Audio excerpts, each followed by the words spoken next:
year was 1889, and the heat of a long summer had baked the life from Dusty Ridge, leaving it the color of a forgotten bone.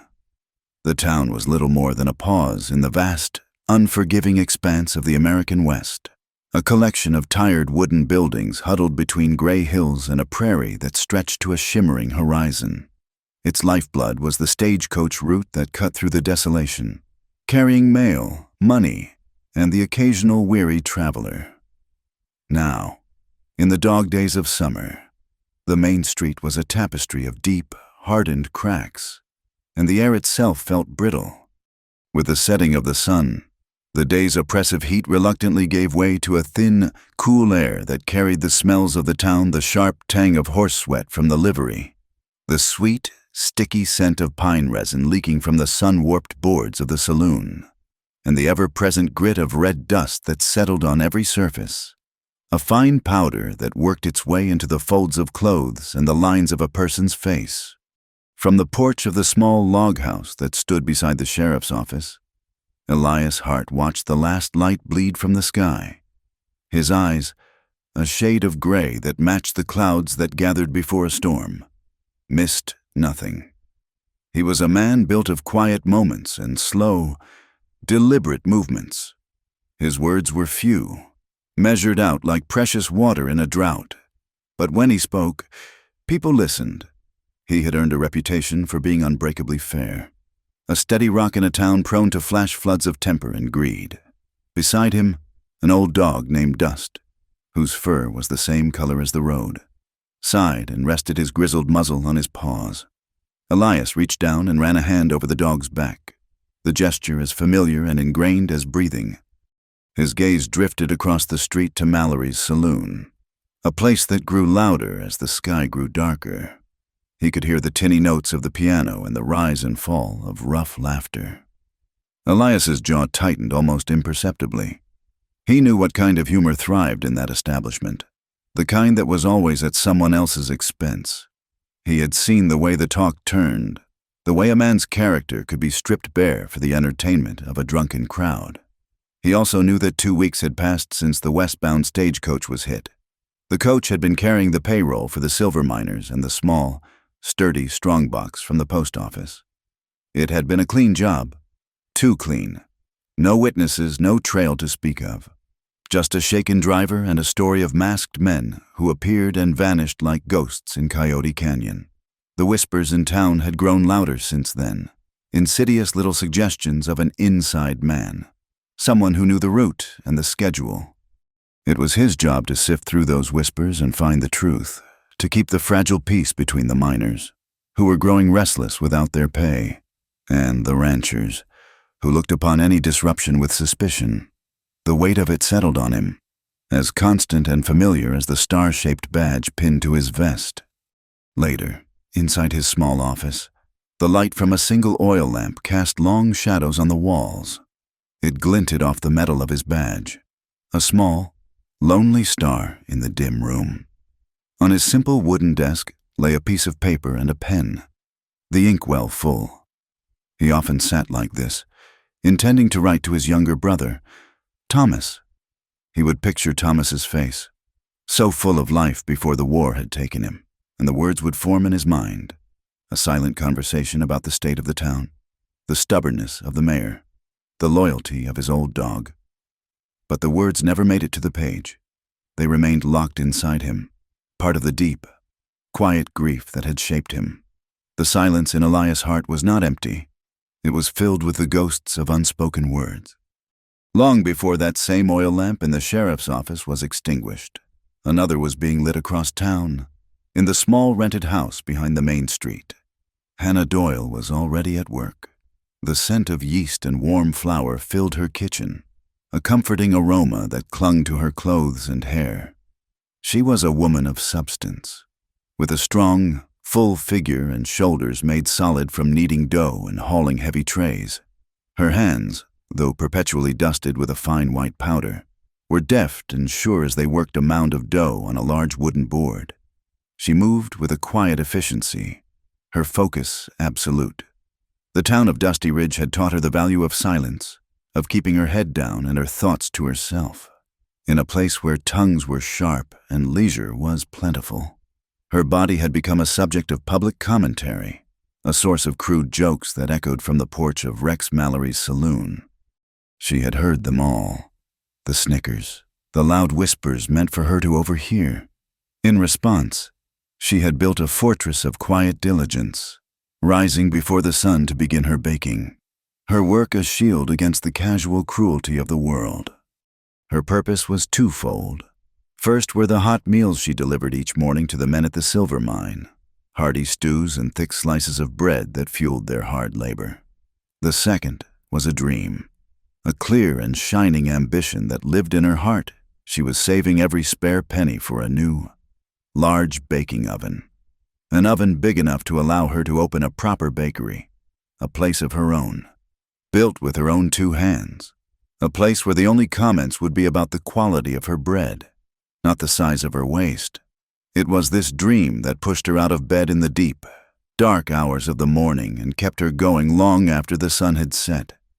Before she prepared the miner's delivery, she would always check on her mother.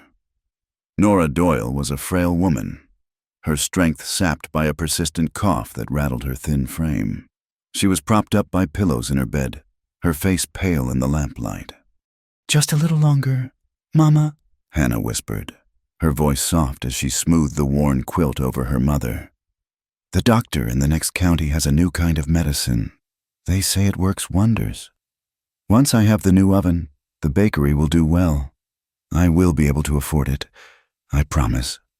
Nora smiled, a weak but loving expression. "You are a good daughter, Hannah, the best." Hannah's heart ached with a fierce, protective love. Every loaf of bread she baked, every meal she delivered, was a step closer to that medicine, a step closer to easing her mother's suffering. That love was the fire in her own personal forge.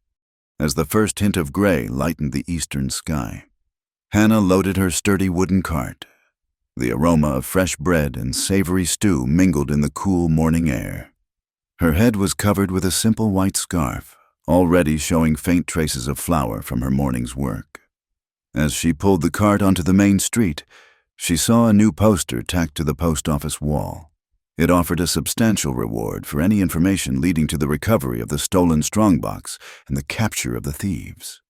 She paused for a moment, reading the bold black letters. The whole town was on edge, and the reward would only sharpen the gossip and suspicion. She sighed, a small puff of white in the chilly air, and pulled her cart onward, her worn boots sinking slightly into the thick red dust that coated the street.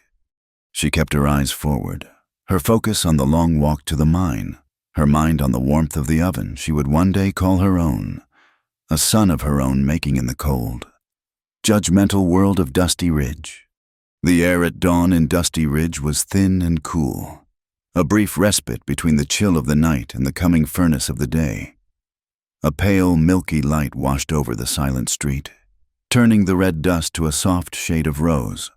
This was Hannah's favorite time, a quiet hour that belonged only to her and the gentle rhythm of her work. The wheels of her cart made a steady, rumbling sound on the hard-packed earth, a lonely but comforting noise in the vast stillness. The scent of her fresh-baked bread and the savory steam from the covered pot of stew were a warm, living presence against the cold air. She moved with a steady, unhurried pace, her eyes on the road ahead, her thoughts on the list of tasks that awaited her after she returned from the mine. Her peaceful solitude was shattered as she drew level with the long porch of Mallory's saloon. A group of 4 men were lingering there, remnants of the previous night's long festivities, their laughter loud and grating in the morning quiet. Rex Mallory, the saloon's owner, leaned against a post, a half-empty glass in his hand even at this early hour.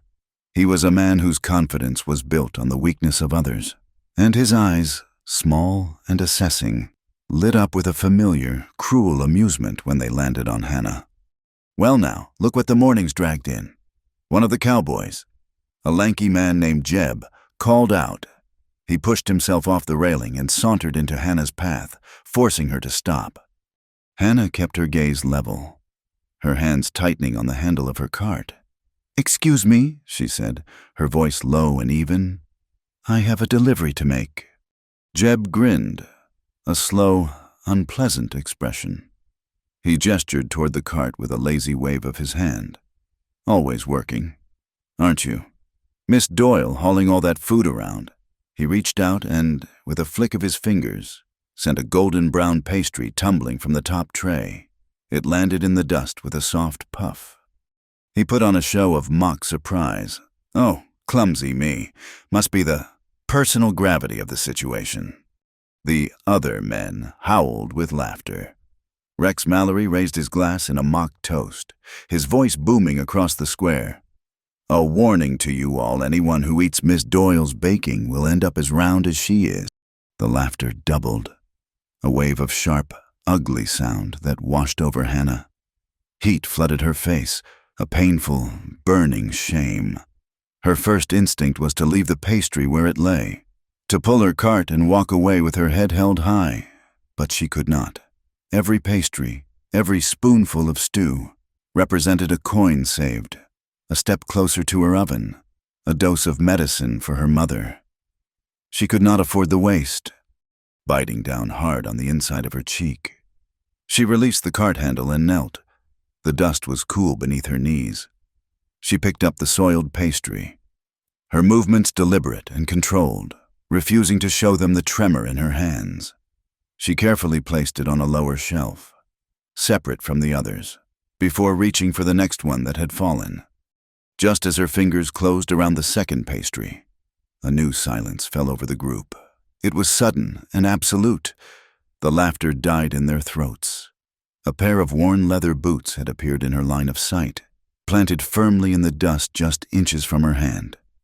Slowly, Hannah looked up. Sheriff Elias Hart stood there, his presence filling the space more completely than all four of the other men combined. He had not shouted. He had not drawn his weapon.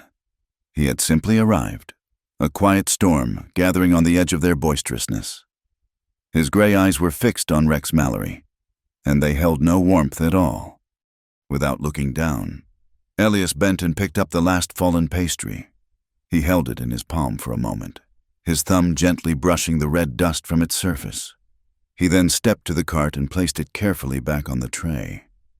He straightened up, his gaze never leaving the saloon owner. "The shelf is dirty," Elias said, his voice as calm and level as a windless day. "So is your mouth." The words were spoken so quietly they were almost lost in the morning air, yet they landed with the force of a physical blow. Rex Mallory's smirk faltered, a flicker of uncertainty crossing his face. The other men shuffled their feet, their drunken bravado evaporating under the sheriff's steady gaze. "Now, Sheriff," Rex began, attempting a placating tone. "It was just a bit of fun. No harm done." "The town charter says otherwise," Elias replied, his voice unchanged. "Article 7, public nuisance and purposeful humiliation. There is a fine." He paused, "and a penance." He walked over to the saloon porch and returned with 2 coarse brooms, the kind used for sweeping out stables. He handed one to Rex and the other to Jeb. "You will sweep this entire square, from the church steps to the livery doors, and you will do it now." A murmur went through the small crowd of onlookers that had begun to gather. No one in Dusty Ridge had ever been punished for something they had said. A fine for fighting. Yes, a night in a cell for being drunk and disorderly. Certainly, but a punishment for words. It was unheard of. "You cannot be serious," Rex sputtered, his face turning a blotchy red. "For a joke!" Elias's eyes narrowed slightly. "The fine is $2. The sweeping is so you remember the lesson. You can pay the fine and refuse the sweeping. Then we can discuss the charge of obstructing a peace officer." As Rex and Jeb reluctantly began their clumsy, resentful sweeping, raising small clouds of red dust, Elias's gaze dropped. For a fleeting second, his attention was caught by the heel of Rex Mallory's right boot. Caked in the grooves of the leather was a patch of dried mud. It was mostly the familiar red clay of the region, but mixed within it were distinct black specks, The fine, greasy powder of coal dust, Elias's mind, always cataloging details, made an instant connection. There was only one place nearby where that specific combination of red earth and coal dust could be found: a damp, narrow shortcut through the hills that led directly to Coyote Canyon, the place where the stagecoach had been robbed. The thought settled in his mind, a hard, cold certainty, even as his face remained an unreadable mask. Hannah had already risen to her feet. She stood by her cart, her heart a confusion of warring emotions. A part of her was flooded with a profound, stinging gratitude. He had defended her. He had silenced the laughter. But another part of her chafed with a fierce, resentful pride. She hated this, being the center of a spectacle, the cause of a confrontation. She hated being treated like a damsel in distress, a poor, pitiable creature who needed a man to fight her battles. She wanted respect, not rescue.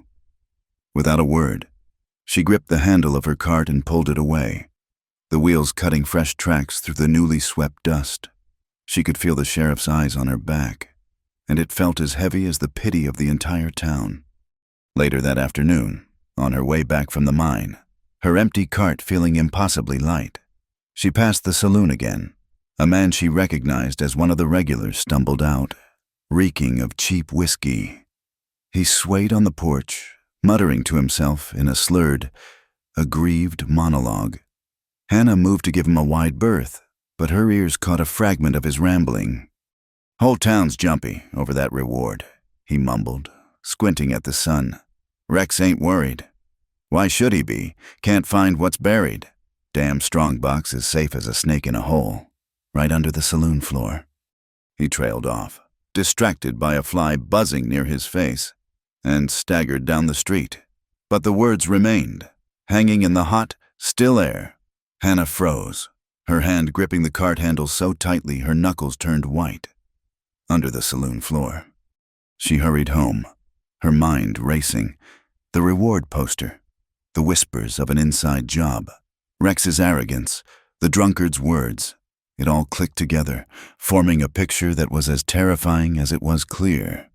That evening, she sat in her small kitchen, the scent of the day's baking long faded. The decision she made was not born of careful consideration, but of a deep, unyielding refusal to be a victim.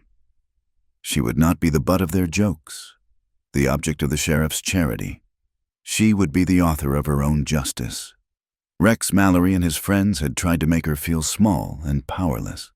They would learn just how wrong they were. Tonight, she would sneak into the saloon. She would find the proof herself. It was a reckless, dangerous idea, but the thought of doing nothing was even more unbearable. From his porch across the way, Elias Hart watched the light burn in Hannah Doyle's window long after most of the town had gone to bed.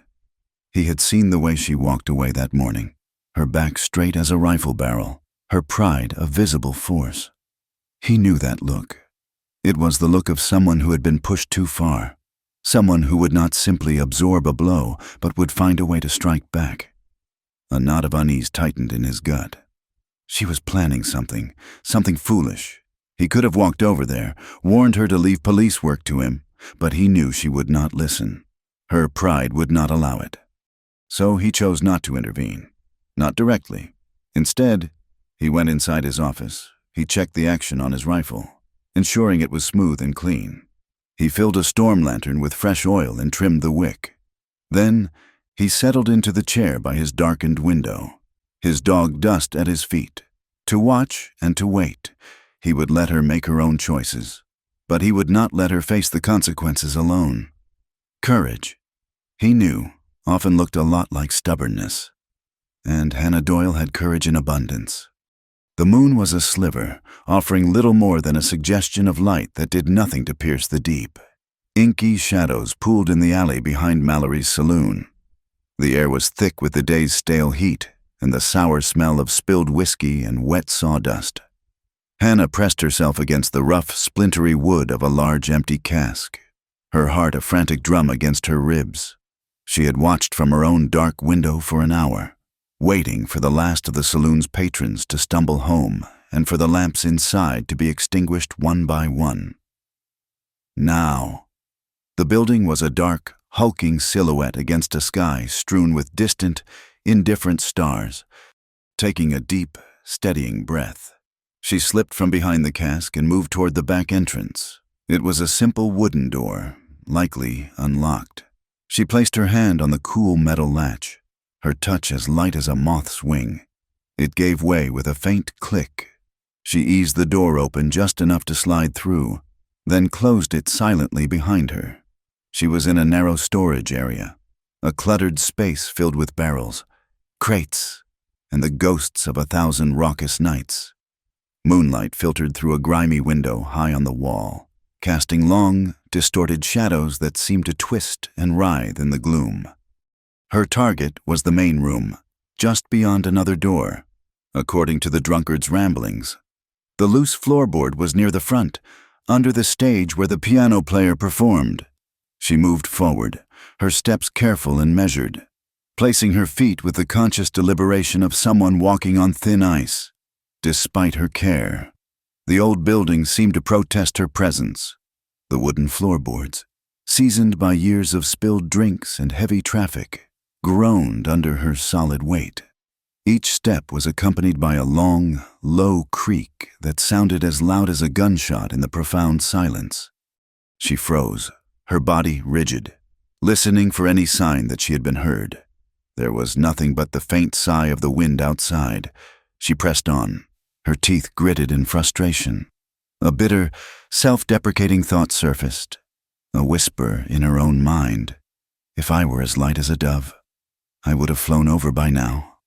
A wry, humorless smile touched her lips in the darkness.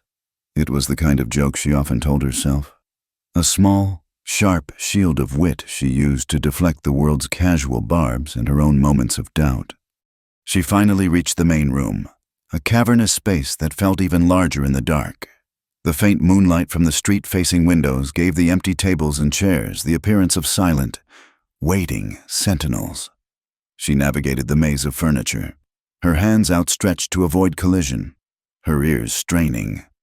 The floor continued its noisy commentary on her passage, each creak a fresh jolt to her already frayed nerves. She reached the small, raised platform that served as a stage.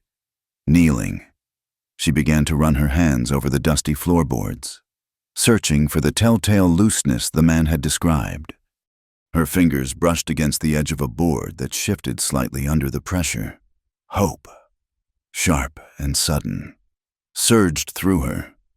Using the tips of her fingers, she worked at the edge of the plank, prying it upward. It came loose with a final, protesting squeal of old nails. She set the board aside and reached into the dark, shallow space beneath.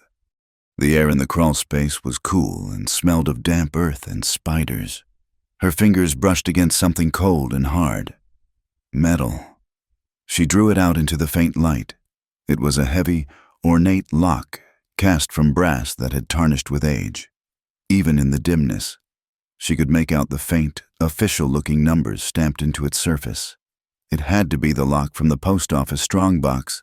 Her breath caught in her throat. She had been right. Her searching fingers found something else, a small, soft bundle of cloth. She pulled it out. It was a man's handkerchief, made of fine linen, now crumpled and soiled with dirt. In one corner, stitched in neat, dark blue thread, were two initials R.M., Rex Mallory. The proof was in her hands, tangible and damning. A wave of triumph, fierce and exhilarating, washed over her. She was not a victim. She was the one who would bring the truth to light. Her moment of victory was brutally short. A sudden flare of light from the back of the saloon made her flinch. A lantern, and with it, the sound of a key scraping in the lock of the rear door, followed by the heavy, unmistakable tread of a man's boots. Panic seized her, cold and sharp. One of Rex's men was returning. She was trapped. She scrambled backward, away from the stage, her mind racing. The open space of the main room offered no cover. Her only hope was the cluttered storage area she had just come through. She slid behind the bar, her heart pounding a frantic, desperate rhythm against her ribs.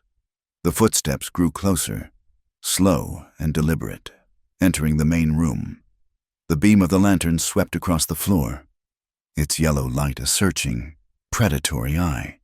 It danced over the tables, the chairs, the piano, getting closer and closer to the stage, closer to the damning evidence of the open floorboard.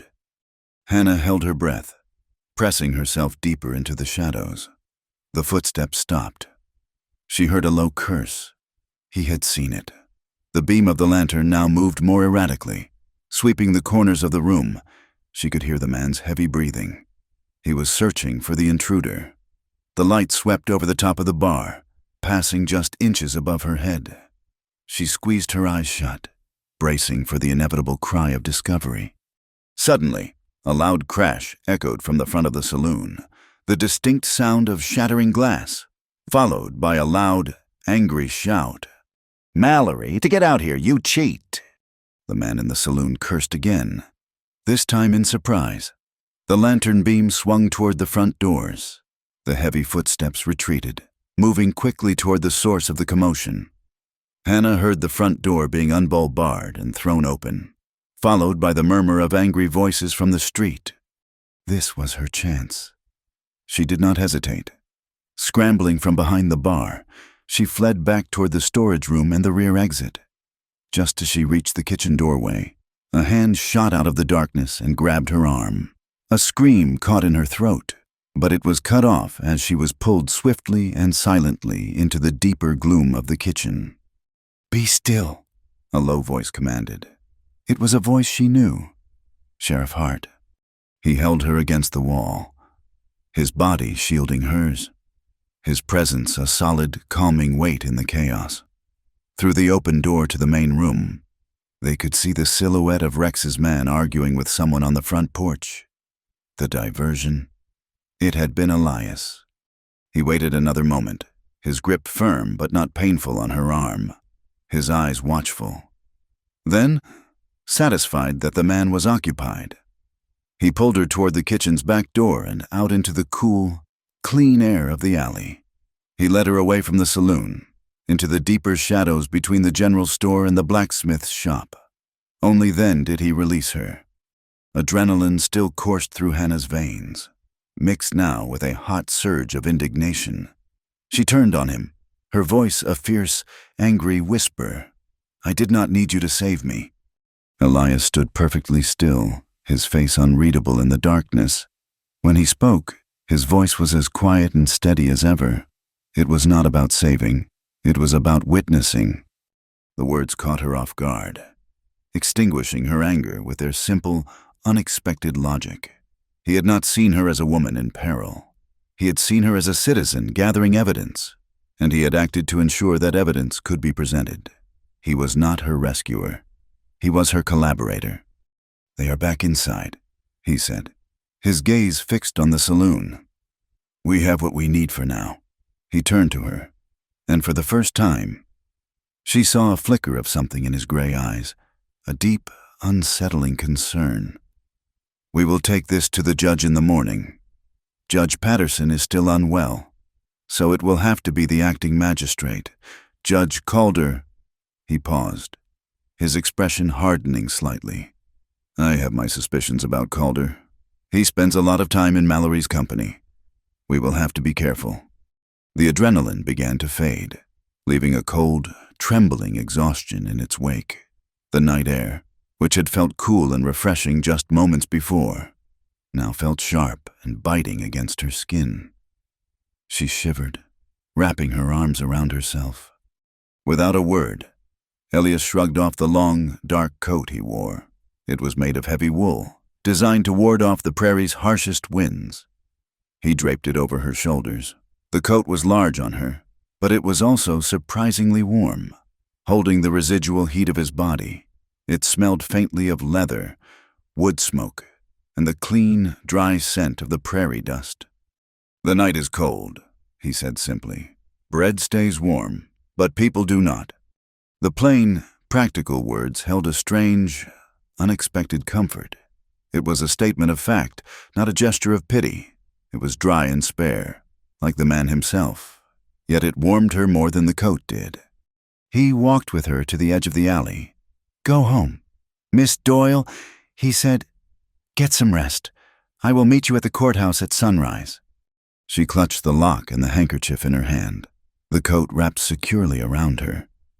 She gave him a single, brief nod, and then turned and hurried away, melting back into the shadows from which she had come. Elias watched until she was gone. He stood for a long time in the darkness, the sounds of the town settling around him. He felt a powerful, unfamiliar stirring within him, watching her in the saloon. So determined and so vulnerable, had triggered an instinct he had long suppressed, a fierce, protective urge that went beyond his duty as sheriff. It was a complication he did not need. Experience had taught him that emotion was a dangerous variable in the precise calculus of an investigation. It could cloud judgment, force mistakes. He knew he should maintain his distance, treat her as he would any other witness. But as he turned and walked back toward his quiet, empty office, he knew, with a certainty that unsettled him to his core, that it was already too late for that. As he reached his porch, he noticed the wind had picked up. It was coming from the west, a low, mournful sound as it swept across the open prairie. It carried the smell of rain, but not the clean scent of a summer shower. It was a dry, gritty smell. Small, swirling funnels of dust, like phantom dancers, spun and dissolved in the street under the pale moonlight. A storm was coming, a real one. The morning air was already thick with a hazy yellow light. The wind, which had been a mere whisper in the night, now spoke in a low, persistent moan, pulling at the brims of hats and the hems of skirts, kicking up little eddies of red dust that danced and died in the street. Elias met Hannah at the foot of the courthouse steps precisely at sunrise. Just as he had promised, he was a solid, immovable figure against the restless morning, his face set in grim lines. Hannah stood beside him, clutching a small cloth bundle that contained the brass lock and the monogrammed handkerchief. The coat he had given her was folded neatly over her arm. She had wanted to return it, but the growing chill in the wind had made her reconsider. They did not have to wait long. Judge Calder arrived shortly after, a portly man with a self-important air and small, shrewd eyes that darted about as if constantly assessing a room for profit. He ushered them into his dusty office, a place that smelled of old paper and stale cigar smoke. He settled himself behind a large, imposing desk and steepled his fingers, radiating an aura of condescending patience. Elias began, his voice calm and methodical. He laid out the facts of the stagecoach robbery, the whispers of an inside source, and the fragment of conversation Hannah had overheard. Then, with a quiet gravity, he placed the handkerchief and the heavy brass lock on the polished surface of the desk. Miss Doyle recovered these items from a hiding place beneath a loose floorboard in Mallory's saloon last night, Elias concluded. Judge Calder picked up the handkerchief with 2 fingers, as if it were something distasteful. He squinted at the initials. R. M. Could be anyone. Robert Miller, the blacksmith. Richard Morrison, the rancher. The lock has post office markings. Judge, Elias said, his voice still level, but with a hard edge now sharpening the tone. It is the lock from the stolen strongbox. Calder set the handkerchief down and poked at the lock, but did not pick it up. He leaned back in his chair, a small, knowing smile playing on his lips. Sheriff, you bring me a common lock and a piece of cloth found by this woman. You have no witnesses who saw her find them. You have no witnesses who saw Mr. Mallory place them there. For all I know, Miss Doyle, in her zeal for this handsome reward money, might have procured these items herself and planted them to cast suspicion on an innocent businessman. The accusation hung in the stale air, thick and ugly. Hannah felt the blood drain from her face, then rush back with a hot, furious surge. She opened her mouth to speak, to defend herself, but Elias placed a subtle, restraining hand on her elbow. "Miss Doyle is a woman of unimpeachable character," Elias stated, his gray eyes locked on Calder's. "Is she?" Calder replied, his smile widening. "Or is she simply a woman with a grievance against a man who enjoys a harmless joke now and then? This is hearsay and circumstantial evidence. Sheriff, it is flimsy. It is inadmissible. I cannot issue a search warrant for a man's private property based on such a pathetic offering. Petition denied." He waved a dismissive hand. "Now, I have important matters to attend to. Good day to you both." They were back on the street moments later, the heavy courthouse door closing behind them with a sound of finality. The wind whipped around them, tearing at Hannah's scarf, stinging her eyes with dust. The injustice of it was a bitter, metallic taste in her mouth. Her proof, her risk, her moment of triumph had been brushed aside as if it were nothing more than a child's fantasy. Elias stood beside her, his jaw set like granite. His hands were clenched into tight fists at his sides. He was trapped by the very law he had sworn to uphold, a law that was now being wielded as a shield by the guilty. There was nothing to be done. The day's work still waited. With a heavy heart, Hannah retrieved her cart and began her midday delivery route. The town was alive now, the streets bustling with ranchers, miners, and townsfolk going about their business. But the mood was tense, the air charged not just with dust, but with a palpable anxiety. The wind was a constant, unsettling presence, a harbinger of the storm that was gathering its strength out on the prairie. As she pushed her cart into the main square, she saw that Rex Mallory was holding court on the porch of his saloon. He was flushed with victory, his voice loud and boastful as he recounted his version of the morning's events to a captive audience of his cronies.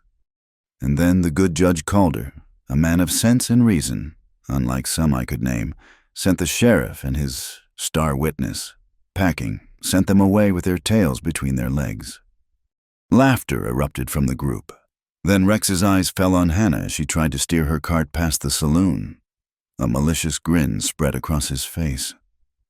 He was not content with his victory in the courthouse. He needed a public celebration. He needed to humiliate her again, to reassert his dominance. He pointed a thick finger at her. "Look, here she comes now, the walking loaf of bread herself, out to feed the masses." A fresh wave of cruel laughter rolled off the porch. "Did you bring us any more evidence today, Miss Doyle?" another man jeered. "Maybe you found the mayor's missing sock." Hannah flinched as if struck. She lowered her head, her cheeks burning, and tried to push past them, to escape the circle of mocking faces. She willed herself to be invisible, to simply disappear. But then, a quiet voice cut through the jeers, as clear and sharp as breaking glass. "That is enough." Sheriff Elias Hart had stepped off the boardwalk and into the square. He moved without haste, his long coat billowing in the wind. But every eye was drawn to him. The laughter sputtered and died. The wind howled, filling the sudden silence, whipping dust and stray pieces of straw through the air like a swarm of angry bees. The fine white flour on Hannah's hands and apron was instantly coated with a film of red dust, a strangely beautiful, almost comical layer of grime. Elias stopped a few feet from Rex Mallory, but his eyes were on the crowd. It was then that the story was told, not in his words, but in the quiet, unyielding set of his jaw and the profound, unwavering respect in his gaze as he looked at Hannah. Mocked for her weight in town, the quiet sheriff saw the beauty no one else could. He then spoke, his voice not loud, but carrying over the wind with an undeniable authority. "The person I see," he said, his gaze sweeping over the silent onlookers before coming to rest on Rex, "is a woman who rises before the dawn to feed this entire town. She works harder than any man on that porch. Her hands are covered in flour because she is a creator, not a critic." A stunned silence held the square in its grip. Rex Mallory's jaw worked, but no sound came out. Elias took another step forward, pulling a folded paper from his coat pocket. "I do not have a warrant to search for a strongbox, Mr. Mallory, but I have been reviewing the town's tax ledgers, and I find your contributions, lacking. Therefore, under the authority vested in me by the township of Dusty Ridge, I am temporarily closing this establishment pending a full investigation into tax evasion and the potential housing of stolen property. He walked directly to the saloon's swinging doors and, with 2 decisive motions, tacked the official notice to the wood. The white paper stood out starkly, a symbol of a line that had been drawn in the dust. The town seemed to exhale all at once. The spell was broken. A low murmur rippled through the crowd, a mix of shock, fear, and grudging admiration. Society was neatly cleaved in 2. Half the town stared in silent disbelief. The other half began to whisper, the words snatched away by the wind, but their meaning clear. The sheriff's gone soft. He is sweet on the baker girl. Defending a heavy woman like that, it is not natural. Hannah stood frozen by her cart, her face burning with a confusing mixture of emotions. She was mortified to be the center of this public drama. Yet, beneath the embarrassment, a strange, unfamiliar feeling was taking root. It felt like relief.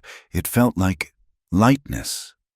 For the first time, she met Elias Hart's eyes and held his gaze for more than a single, fleeting heartbeat. And in the cool gray depths of his eyes, she saw no pity. There was no charity, no sense of duty. There was only a profound, unshakable respect. A seed of trust, small and fragile, began to sprout in the barren ground of her heart.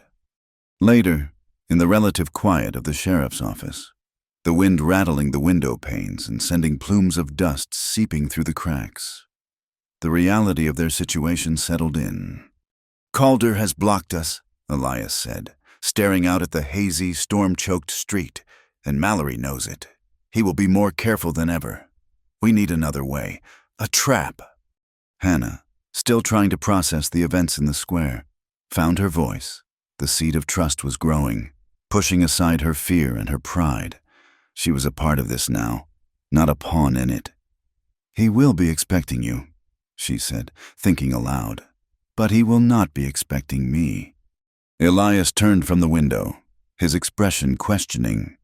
"My cart," she explained, a plan forming rapidly in her mind. "I make my deliveries every day. No one would think twice if I set up for an hour near the saloon, selling off my extra pastries. People are always stopping to talk, especially Mallory and his men. Now that they cannot go inside, they will be on the porch, complaining, bragging." Elias listened, his expression intent. "I could hear something," she continued, her confidence growing, "and I can be the listening post. I can keep a record." She gestured to the small wooden money box on her cart. "I will keep a charcoal pencil and a piece of oiled paper inside. I can make notes without anyone noticing." A long silence stretched between them, marked only by the howling of the wind. Elias studied her, a new appreciation dawning in his eyes. He saw not just her strength and her dignity, but her cleverness, her resilience. Hannah felt the need to fill the silence, a nervous energy bubbling up inside her. A wry smile touched her lips. "And if all else fails," she said, a spark of dry humor in her eyes, "if you need a distraction to get inside that saloon again, well, if I am to be mocked for being heavy, then I suppose I am heavy enough to block the door while you search." A flicker of a smile, rare and surprising, touched Elias Hart's mouth. It transformed his stern features, softening the hard lines around his eyes. "Miss Doyle," he said, the sound of his voice a low, warm rumble beneath the storm's fury. "I do not believe I have ever had a shield I could trust so much." The sky had curdled to the color of old brass. The wind was a physical force now, a relentless bully that shoved and tore at the town, shrieking around the corners of buildings and scouring the street with grit that felt like tiny shards of glass against the skin. Elias had spent the last hour orchestrating his small, desperate team with the quiet efficiency of a field commander. His young deputy, Milo, a boy with more earnestness than experience, was positioned in the deep shadows of the alley behind the saloon. His orders simple: watch the back door and wait for the signal. Agnes, the postmistress, a woman with a no-nonsense demeanor and eyes that missed little, was stationed further up the road, where the path curved toward the hills, giving her a clear view of anyone approaching or leaving town. The final piece of their network was the most unlikely. In the small house behind the main street, Nora Doyle sat propped up in her bed by the open window, a shawl wrapped around her thin shoulders. Just outside, a set of delicate wind chimes, a gift from Hannah years ago, hung from the porch eave. They were Nora's signal. For the past hour, they had been clattering wildly, a chaotic, high-pitched clamor in the roaring wind. But Elias had explained that if the storm intensified, the wind would shift, coming directly from the west instead of swirling from the southwest. The change would alter the pitch of the chimes, making them ring with a deeper, more resonant tone. That would be the signal that the full force of the storm was upon them, the signal that it was time to act. Before Hannah left the sheriff's office to take up her own position, Elias had stopped her at the door. He looked at her, his face grim, his gray eyes dark with the weight of the moment. "I will not let them make a fool of you again," he said, the words a quiet, solemn vow. Hannah met his gaze, her own resolve hardening into a shield. A small, wry smile touched her lips. "It is all right, Sheriff," she replied, her voice steady despite the storm raging outside and the one churning within her. "I have my pastries and my fists." Walking from the relative shelter of the sheriff's office into the full fury of the wind was like stepping into another world. Hannah bent her head, pulling her scarf tighter over her hair, and pushed her cart toward the saloon. The group of men, including Rex Mallory, were huddled on the porch, turned away from the wind, their backs to the street. They were drinking from a shared bottle, their voices raised in anger and frustration over the saloon's closure. As Hannah approached, her heart began to pound with a slow, heavy rhythm of fear. This was the moment. She had to pass them, had to endure their inevitable taunts, the sound of their coarse laughter. Even now, felt like fine sand grinding against a raw nerve. She remembered her purpose, the image of her mother's pale face, the dream of her own oven, a beacon of warmth and independence. She clenched her jaw, her knuckles white on the cart handle, and kept walking. Just as she drew level with the porch, a new figure stepped out from the livery stable across the street.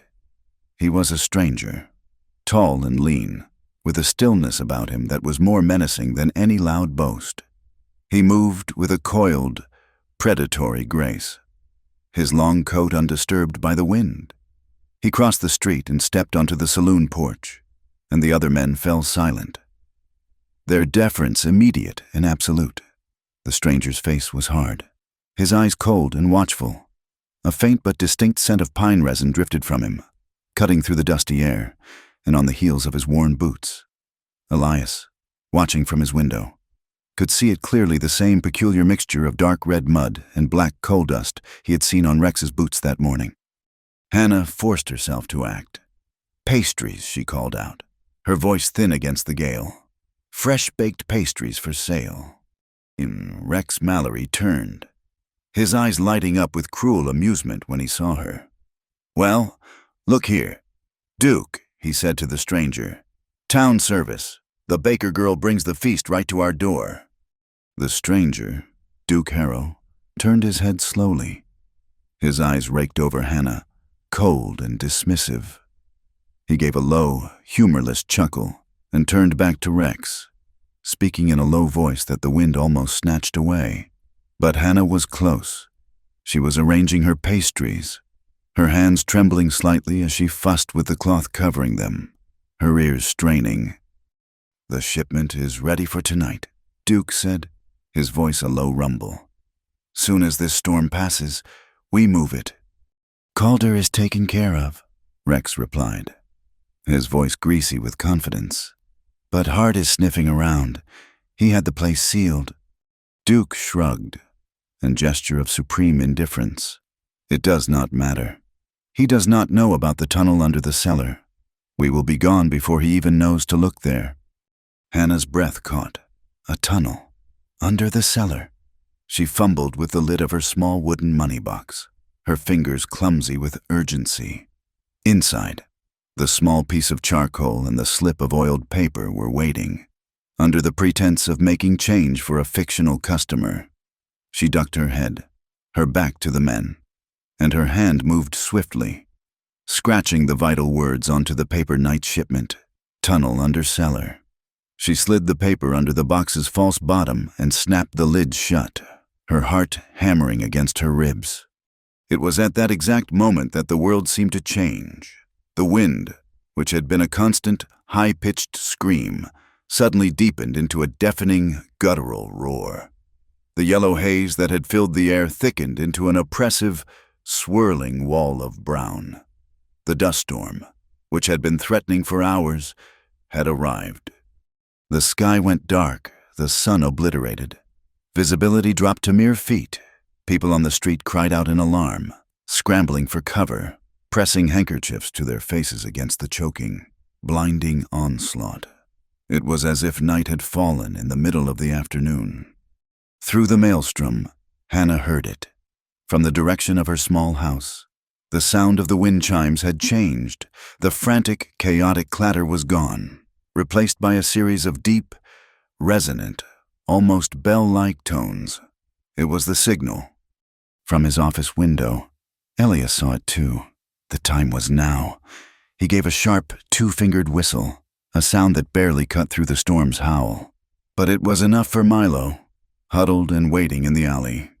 On the saloon porch, the men were cursing, shielding their eyes, disoriented by the sudden darkness.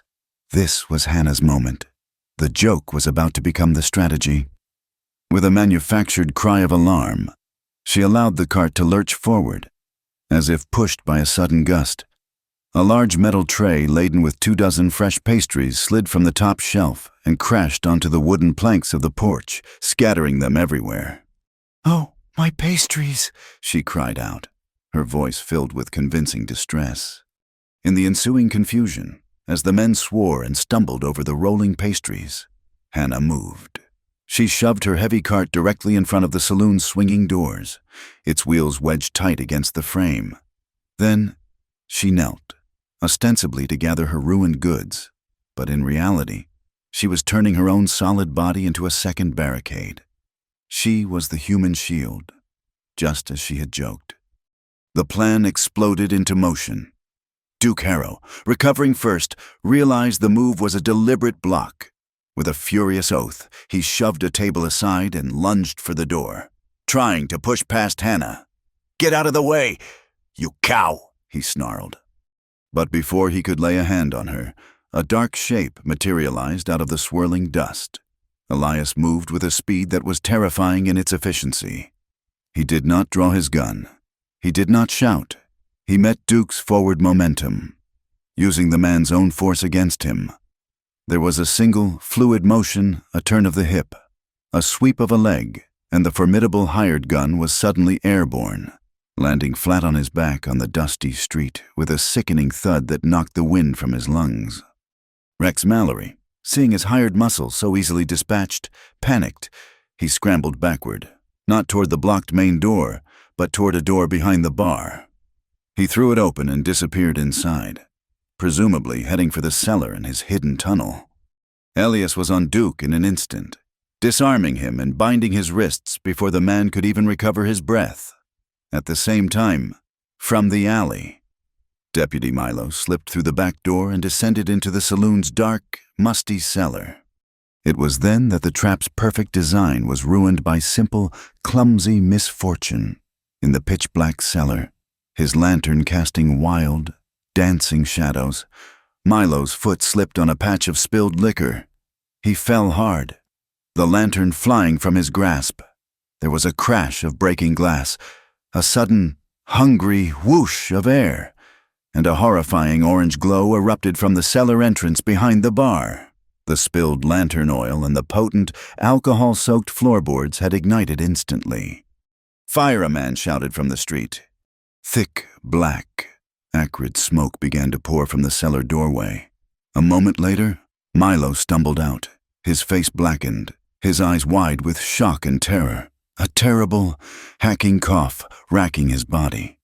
He collapsed onto the floor of the main room, dazed and disoriented. The flames, fed by the crates of whiskey and the dry, old wood of the cellar, roared to life. A hungry beast awakened from its slumber. The heat was immense, a physical wave that pushed everyone back. Hannah, seeing Milo fall, did not hesitate. Her fear was eclipsed by a fierce, immediate need to act. She scrambled up from the porch, pushed past the wedged cart, and ran into the smoke-filled saloon.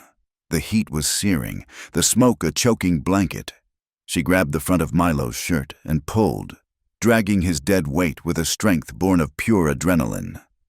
She hauled him backward, out of the doorway and onto the relative safety of the porch, just as a wave of superheated air blasted out of the cellar. As she pulled Milo clear, a flaming piece of the door frame broke loose and fell, striking her across the back. She cried out in pain, a sharp, tearing agony, but she did not let go of the deputy. She got him to the edge of the porch, where other hands reached out to help. She staggered back, her breath coming in ragged sobs, her back screaming in protest. A spark, carried on the hot wind, landed in her hair, and a tiny wisp of smoke began to rise. She was too exhausted, too much in pain to even notice. But Elias noticed. In a flash, he was beside her. He ripped the heavy wool coat from his own shoulders, the same coat he had given her the night before, which she had returned to him that morning, and in one swift, desperate motion, he enveloped her head and shoulders with it, pressing it tightly against her, smothering the spark before it could become a flame. He held her there for a long second in the roaring, chaotic heart of the storm and the fire, his hands firm on her shoulders, his body shielding hers. In that moment, surrounded by swirling dust and billowing smoke, the world fell away. There was only the rough, warm texture of the coat, the solid, reassuring strength of his hands, and the sudden, breathtaking realization that his fierce, practical act of rescue was the most profound declaration she had ever known. In the bedlam of the fire, with the townsfolk forming a frantic bucket brigade and the air thick with smoke and the roar of the blaze, chaos became a cloak.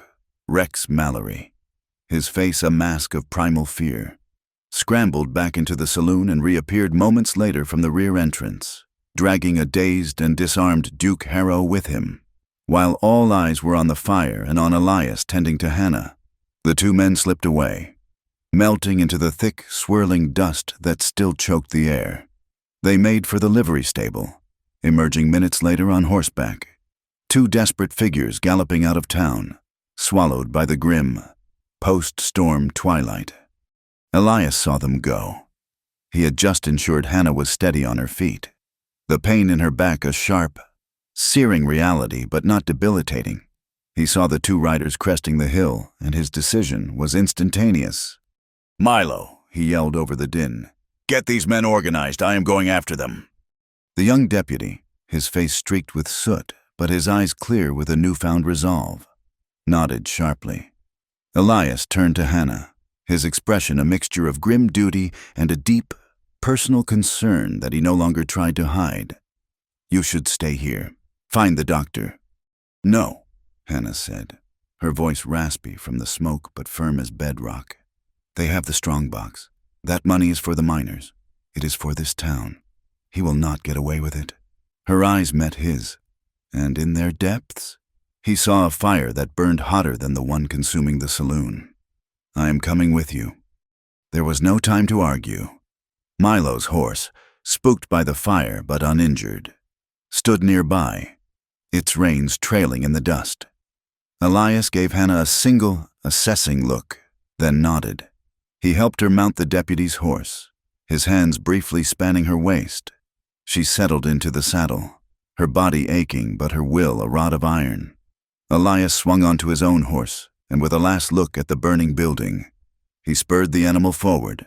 From the porch of the sheriff's office, a blur of dusty fur launched itself into the street. Dust, the old dog, his loyalty absolute, ran with them, a tireless shadow in the gloom. They rode into a world scoured clean and left raw. The dust storm had passed, but it had taken the light and warmth with it, leaving behind a sky the color of dirty ash and an air that was cold and unnervingly still. They followed the tracks into Coyote Canyon, a place of twisted rock formations and steep, unforgiving slopes. The ground was slick and treacherous. The dust turned to a greasy red mud by the storm's strange, earth-laden rain. They rounded a sharp bend and saw them. Rex and Duke were halfway across a narrow wooden bridge that spanned a deep, rocky ravine. The bridge was an old, neglected structure. Its timbers warped and bleached by years of sun and wind. It looked fragile, a skeleton picked clean by the elements. Below, the ravine was mostly dry, a bed of shattered rock and thirsty-looking scrub, but a dark, angry-looking trickle of water. A flash flood in miniature born of the storm, now snaked its way through the bottom. Seeing his pursuers, Rex Mallory pulled his horse to a halt in the middle of the bridge. A foolish, desperate act of bravado. He turned in his saddle, a wild, cornered look in his eyes. He saw Hannah, solid and determined on Milo's horse, and a sneer twisted his lips. "Look at this! Duke!" he shouted, his voice echoing unnaturally in the canyon's silence. "The sheriff brings his prize sow to the slaughter. Be careful, baker girl with your weight. That bridge will snap like a twig."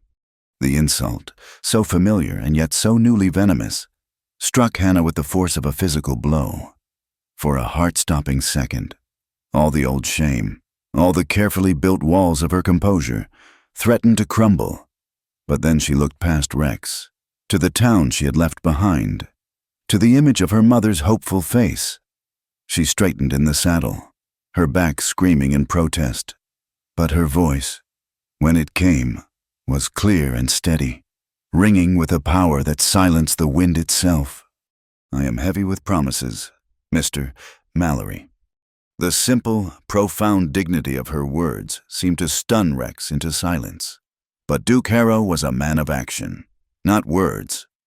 With a snarl, he drew his pistol, the dark metal glinting in the foul light. The canyon exploded with the crack of a gunshot. Elias reacted instantly, his own pistol already in his hand. He fired back, not wildly, but with a calm, focused precision. The air filled with the sharp, percussive exchange of gunfire. A bullet tore through the air an inch from Elias's head, ripping a neat hole in the brim of his hat. He did not flinch. His breathing remained even, his hand steady, his entire being narrowed to the grim task at hand. Hannah watched, her heart a cold knot of fear. She was not a bystander. She was not a victim. She looked down at the coiled rope hanging from her saddle horn, the lariat Milo used for stray cattle. An idea, desperate and dangerous, took hold. While Elias kept Duke occupied, drawing his fire, she unhooked the rope. She shook out a loop, her hands sure and steady from years of handling heavy sacks of flour. She spurred her horse forward a few paces, seeking a better angle. She waited for the moment when Duke, focused on Elias, shifted his weight in the saddle. Then, with a powerful, fluid motion that started in her shoulders and ended with a flick of her wrist, she cast the rope. The loop sailed through the air, a perfect, spinning circle, and settled cleanly over the head and shoulders of Duke's horse. Hannah pulled back on the rope with all her strength. The horse, startled and panicked, reared violently, its front hooves flailing in the air. Duke, caught completely by surprise, yelled an oath and was thrown from the saddle, landing in a heap on the shuddering planks of the bridge. It was the final straw for the beleaguered structure. With a sound of a great, agonized groan, the central support timber beneath the bridge finally gave way. Wood splintered, and the entire middle section of the bridge collapsed inward, plunging into the ravine below with a deafening crash. Hannah's horse, terrified, scrambled backward, saving itself on the solid ground of the canyon edge. But Hannah, thrown forward by the sudden stop, was not so lucky. She lost her seat and tumbled onto the part of the bridge that remained, a treacherous, tilting platform of broken planks hanging precariously over the abyss. She scrambled for purchase, her fingers clawing at the splintered wood. As the section she was on groaned and began to slide. For a terrifying moment, she was suspended between the sky and the rocks, a chasm yawning beneath her. Then, a figure moved at the edge of her vision. Elias had not hesitated. The instant the bridge collapsed, he had leaped from his horse and half run, half slid down the steep, rocky bank of the ravine. He landed on a narrow ledge of stone just below the collapsing section of the bridge. "Hannah," he yelled, his voice raw. The planks shifted again, sliding further. Hannah lost her grip and began to fall, but she did not fall far. Elias was there. He reached up, his arms outstretched, and caught her. It was not a graceful or gentle embrace. It was an impact, a collision of desperation and survival. He absorbed the full force of her falling weight, his boots scraping for purchase on the loose rock, his muscles straining. He held her fast, his arms a circle of unyielding strength around her, shielding her from the falling debris as the last of the broken bridge section crashed into the ravine floor around them. For a long moment, they stayed like that, clinging to each other on the narrow ledge, the dust settling around them. The only sounds the harsh rasp of their own breathing and the frantic, desperate beating of their hearts. Above them, on the far side of the chasm, Duke Harrow was trying to rise, his leg bent at an unnatural angle. Rex Mallory, whose horse had thrown him in the collapse, was pinned, his leg trapped painfully beneath a heavy support beam. Just as Duke managed to pull himself to his hands and knees, another figure appeared. Skidding down the opposite bank, Deputy Milo, who had commandeered a horse and followed his sheriff as soon as he could. He landed on the ground, drew his pistol, and leveled it at the injured gunman. "Do not move," he said, his voice shaking but resolute. Duke collapsed back to the ground in defeat. Rex Mallory, pinned and weeping in a mixture of pain and terror, began to babble. "It was not me, I did not do it. He made me the lock from the strongbox, the handkerchief. They are not mine." It was all Duke's idea in his panic. He had confirmed everything, confessing his knowledge of the very evidence he had claimed was planted. Slowly, as if the world were holding its breath, the dust began to settle. The wind died down to a whisper. Through a ragged tear in the ash-colored clouds, a small patch of brilliant, clean blue sky appeared, a promise of peace. The frantic echo of the collapse faded, replaced by the soft panting of the horses, the trickle of water in the ravine, and the steady, reassuring rhythm of two human hearts beating in unison. Elias gently eased Hannah to her feet on the narrow ledge, his hands still steadying her. His gaze was intense, searching her face, his eyes filled with a concern so profound it made her breath catch.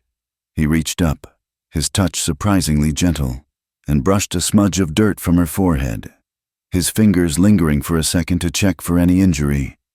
"You are all right," he said. It was not a question. It was a statement of profound relief, a prayer that had been answered.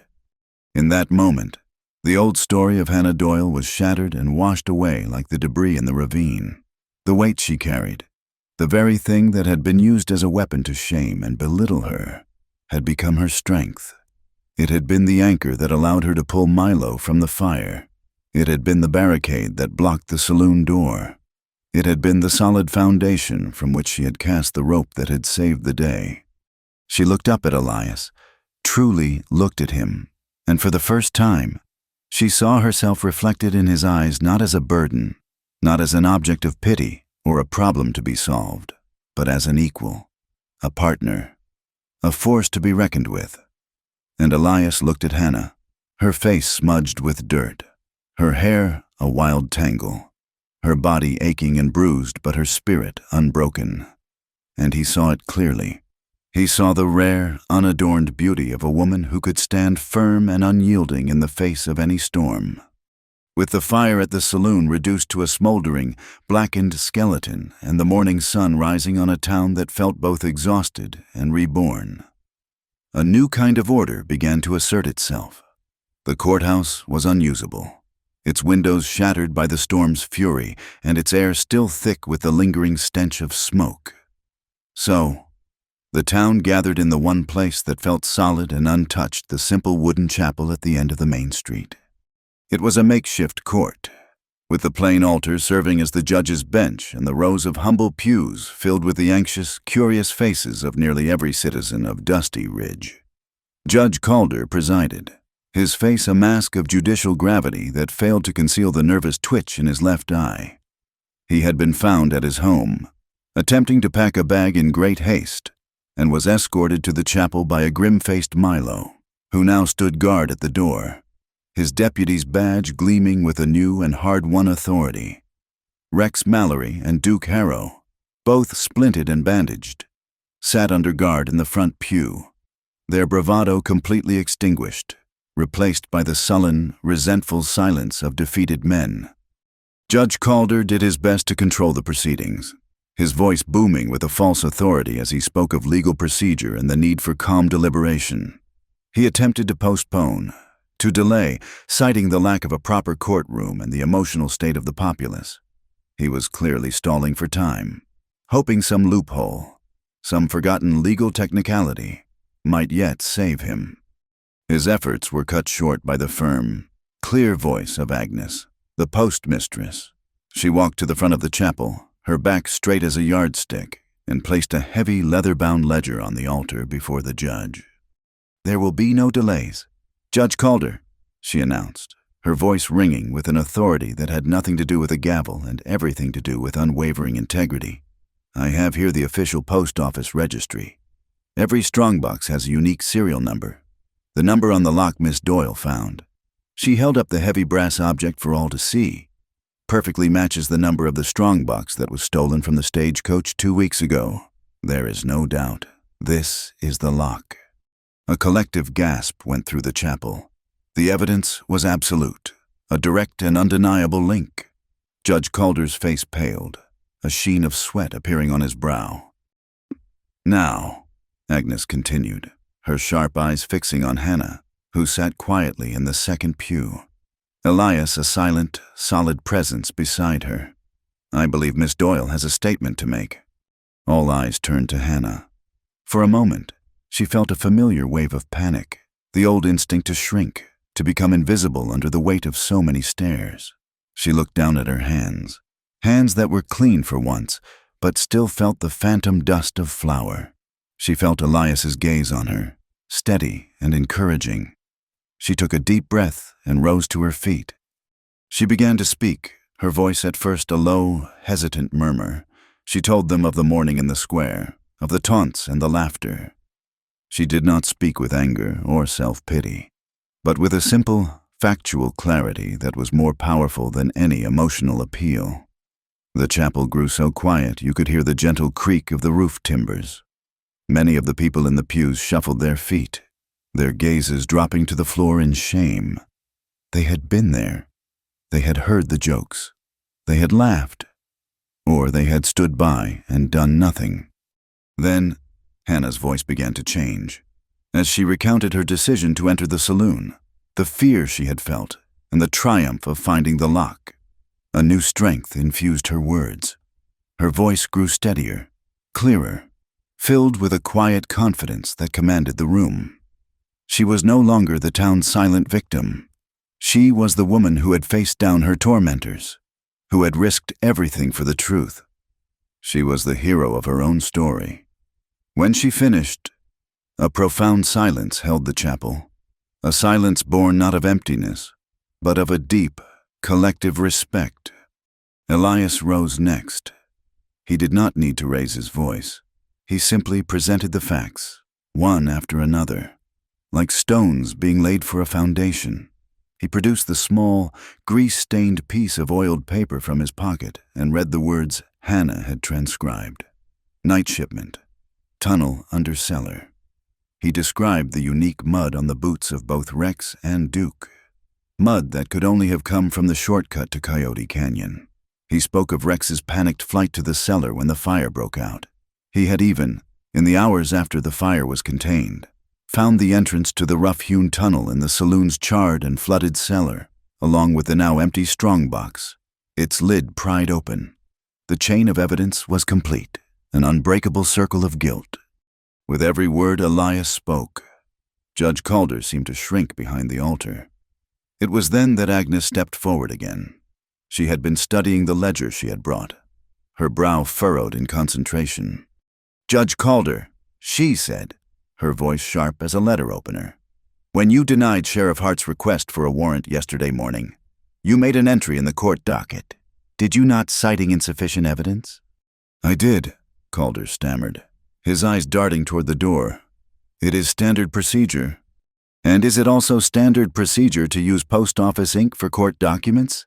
Agnes asked, tapping a page in her own ledger. "This is a supply ledger. It shows that just last week, you requested a new pot of our special indelible ink, claiming your own had run dry. It is a very specific mixture. It leaves a particular kind of smudge if you are not careful." She looked down at Calder's right hand, which was resting on the altar. On the side of his pinky finger was a small, dark, telltale stain, a smudge just like the one on your hand. "Judge, and," she paused for dramatic effect, "just like the one I found this morning on the forged entry in the court docket, the entry that falsely cleared Mr. Mallory of all suspicion before any evidence was even presented." A wave of shock and outrage swept through the pews. The inside man was not just a friend of the thieves. He was the very man entrusted to uphold the law. Calder, exposed and trapped, finally broke. He slumped forward, his face in his hands, his authority dissolving into pathetic, mumbled denials. The aftermath was swift and decisive. With the truth laid bare, the town's conscience, so long dormant, was awakened. As Milo led the 3 disgraced men away to be held for the federal marshals, a transformation began to take place in the chapel, one by one. People approached Hannah, a burly miner, a man whose laughter had been among the loudest that day in the square, stood before her, his hat clutched in his big hands. "Miss Doyle," he mumbled, his eyes fixed on his boots. I am sorry. The town's blacksmith." Robert Miller nodded gruffly in agreement, the owner of the mercantile. A woman who had often pursed her lips in disapproval as Hannah passed, now met her eyes with a look of genuine admiration. Mrs. Gable, the proprietor of the dry goods store, pressed a large roll of heavy, durable canvas cloth into Hannah's hands. "For new aprons," she said, her voice firm but kind, "the best ones I have." It was not a parade of grand apologies, but a series of small, quiet gestures of atonement. It was a community beginning to heal itself, to mend the casual cruelties it had for so long allowed to fester. Later that day, the town council convened an emergency meeting. They voted unanimously to pass a new ordinance, a simple law that made public harassment and malicious ridicule a punishable offense in the town of Dusty Ridge. The square would no longer be a stage for public humiliation. That evening, the air was cool and clean, washed by the storm. The sky was a deep, velvet blue, littered with the sharp, bright diamonds of 1,000,000 stars. Hannah, her back aching but her heart feeling lighter than it had in years, walked to the sheriff's office. She carried a basket covered with a clean cloth. Elias was sitting at his desk, the lamplight casting a warm, golden glow around him. He looked up as she entered, and a rare, small smile touched his lips. "I brought some pastries," she said, "the ones that survived the porch." "Thank you," he said. He rose and went to a small pot-bellied stove in the corner. "I can offer you some coffee in return, but I should warn you, it is terrible." She laughed, a real, unburdened sound. "I will take my chances." He poured 2 cups of a liquid that was pale and thin, and he was right. It was terrible. But they sat together at the small table, the warmth of the cups in their hands, the sweet, comforting taste of the pastry, a welcome contrast to the bitter coffee. The silence between them was no longer the silence of strangers, but the easy, comfortable quiet of 2 people who had been through a fire together and had come out the other side. "You were brave today," Elias said, his voice low. "So were you," she replied. He looked down at his cup, his expression growing distant. My younger brother, Thomas, he was brave too. He was the one who was good with words. He always knew what to say to make people feel better. He signed up to fight as soon as the war started, sent letters home full of jokes and stories. Then one day, the letters just stopped. He fell silent for a long moment. I have never been good with words. I am better at doing. Hannah's heart ached for the quiet, lonely grief he carried. My father was a doer too, she said softly. He was a blacksmith. He always used to say that you could tell the measure of a person by the work of their hands. She looked at her own hands, resting on the table.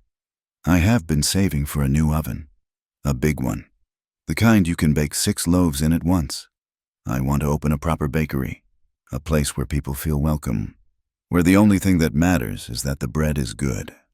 They talked for a long time, sharing the quiet, private pieces of their lives, the dreams and the sorrows that had shaped them. They discovered that their old wounds, though different, resonated with a similar frequency. The quiet harmony of 2 souls who understood what it meant to persevere. As she was leaving, Hannah noticed the monogrammed handkerchief, the one she had found under the floorboards, tacked neatly to the wall beside the door. A reminder, Elias explained, following her gaze, that sometimes a small piece of cloth can be enough to bring down a whole cellar. He walked her to the door, the cool night air a gentle balm. That ordinance the council passed is a good start, he said, but a real town is built on more than just laws. It is built on good people doing good work. He looked at her, his expression serious. There is a small plot of land at the east end of town, by the creek. It has been unclaimed for years. You should file a claim for it, for your bakery. Hannah's breath caught. It seemed too audacious, too bold a dream. I do not know. I will be your reference, Elias said simply. I will personally guarantee the security of the property. Dusty Ridge needs a good bakery. Miss Doyle, and you have earned it. The building of Doyle's oven did not happen all at once. It was a slow, steady gathering of momentum, like a creek swelling with meltwater in the spring. It began the day after the makeshift trial, when Hannah, with Elias walking quietly beside her, filed her claim for the small, neglected plot of land at the eastern edge of town. The clerk, a man who had once been quick to turn his back when she entered the mercantile, now stamped her papers with a surprising enthusiasm, his movements crisp and efficient. That very afternoon, the work began, and it was not Hannah's work alone. The town, as if stirred from a long and fitful sleep by the events of the past few days, began to contribute. It started with Milo, the young deputy, his confidence bolstered by his role in the capture, appeared at the plot with a hammer, a saw, and a stack of salvaged lumber from a collapsed shed. He was not a natural carpenter. His saw lines were often crooked, and he hit his thumb more than once.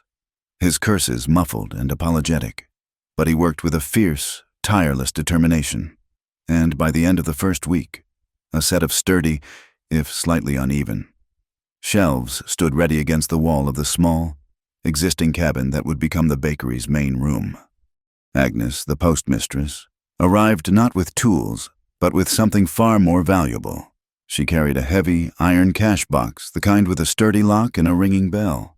Every proper business needs a proper till, she announced, setting it on the newly built counter with a solid thud.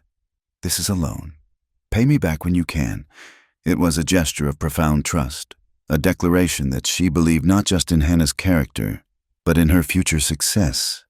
From the porch of her own small home, Nora Doyle, bundled in blankets against the autumn chill, became the bakery's first and most important consultant. Her cough had eased in the clean, post-storm air, and a healthy color was returning to her cheeks. She oversaw the critical process of cultivating the sourdough starter, the living, breathing heart of any good bakery. Children would run back and forth between her porch and the new building, carrying small crocks of the bubbling mixture, their faces alight with the importance of their task. It was the children, too, who took on the creation of the sign, They gathered with pots of paint and wide, clumsy brushes, and under Hannah's gentle guidance, they spelled out the words Doyle's oven in big, cheerful, slightly wobbly letters on a wide plank of pine. Their laughter was a constant, joyful sound, a new kind of music in a town that was learning to replace the sound of mockery with the sound of creation. Through it all, Elias was a constant, quiet presence. He did not direct or command. He simply appeared. Every morning before the sun was fully risen, his axe in his hand. The sharp, rhythmic crack of him splitting firewood became part of the bakery's morning song. He would stack the wood in neat, precise rows beside the large space at the back of the cabin where the new oven would one day be built.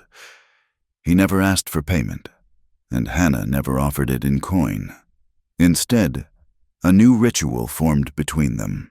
As he finished his work, his brow damp with sweat despite the morning chill, she would emerge from her own kitchen with a fresh, warm pastry, its golden crust flaking at the touch.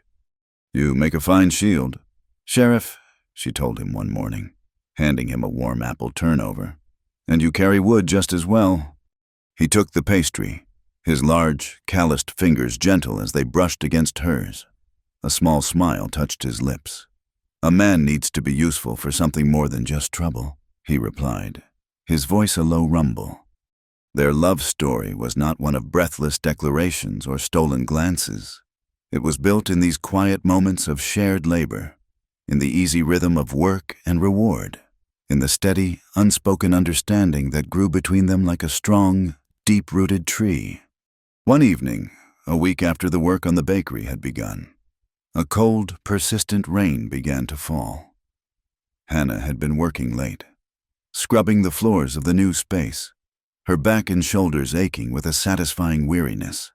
The flickering light of her single oil lamp cast long, dancing shadows on the walls, making the small room feel intimate and safe, a warm haven against the drumming of the rain on the roof. She was reaching for a heavy bucket of water when her arm brushed against the hot glass chimney of the lamp. She cried out, a sharp hiss of pain, and pulled her arm back. A bright red mark, angry and immediate, appeared on her forearm. The door opened, and Elias stood there, rain dripping from the brim of his hat. He had been on his final patrol of the town and had seen her light. "I heard you cry out," he said, his eyes immediately finding the burn on her arm. "Are you all right?" He came inside, closing the door on the wind and the rain. He took her arm gently, his touch surprisingly soft, and examined the burn. "It is not deep," he said, "but we should tend to it." He went to his own office and returned a moment later with a small tin of salve and a roll of clean bandages. The lamplight was sputtering, casting the room in a shifting, uncertain glow. He sat her down on an overturned crate and knelt before her. He worked with a quiet, focused concentration, his large hands moving with a surgeon's care as he applied the cool, soothing salve to her skin. The warmth of his nearness, the clean, rain-washed scent of his coat, the soft sound of his breathing in the quiet room. It all seemed to amplify the frantic beating of her own heart. He was so close she could see the faint lines of exhaustion around his eyes, the way the lamplight caught the silver in the dark hair at his temples. His touch was clinical, yet it sent a shiver through her that had nothing to do with the cold. When he was done, he wrapped the arm in a clean white bandage, his movements slow and deliberate. He held her wrist for a moment longer than was strictly necessary, his thumb resting on the pulse that fluttered there like a trapped bird. He looked up, and his eyes met hers in the flickering light. The world seemed to shrink to the small, warm space between them. A few nights later, they were sitting on the porch of the nearly finished bakery, watching the last of the daylight fade from the sky. The air was crisp and clean, and the town was settling into a peaceful quiet. Hannah found herself testing the comfortable silence between them, voicing an old insecurity to see how it would land in this new, safer world. "I suppose I am just as heavy as they always said," she remarked, her tone light, but the words carrying the weight of 1,000 old wounds. Elias did not look at her. He continued to gaze out at the darkening prairie, a faint, thoughtful smile on his face. "Good," he said simply. He turned his head then, and his gray eyes held a profound, unwavering sincerity. A tree with strong roots cannot be uprooted by a storm. His words settled over her, a warm, comforting blanket. He had taken the heaviest stone the world had thrown at her and revealed it to be the very source of her foundation. In the weeks that followed, Hannah saw the truth of his words reflected in the faces of the townsfolk. The whispers and sideways glances had vanished. In their place was a quiet, growing respect. People no longer gathered in gossiping knots. Instead, they formed a neat, orderly queue outside her small rented house each morning, waiting for the bread and meals she still prepared while her own oven was being built. The talk in the line was of the weather, of the price of lumber, of a new baby born to the blacksmith's wife. And then there would be the compliments, offered not with effusive flattery, but with a simple, sincere appreciation. "Best bread I have had in years. Miss Doyle. My children will not eat anything else now." Each word was a small, bright thread, weaving her more deeply into the fabric of the community she was now helping to reshape. The first real test of this new community spirit came with the first frost of winter. A deep, hacking cough began to spread through the mining camp, a sickness that settled in the chest and sapped the strength from even the strongest of men. When word reached the town, Hannah did not hesitate. For 3 days, she worked from dawn until long after dusk, not just baking bread, but brewing huge pots of a rich, nourishing chicken soup, the recipe a legacy from her grandmother. She loaded her cart, and with Elias accompanying her as a quiet guard, she made the long trip to the camp. She moved through the rows of tents, ladling the hot soup and handing out thick slices of soft, fresh bread. The men, their faces pale and drawn with sickness, took the food with a gratitude that was deep and humbling.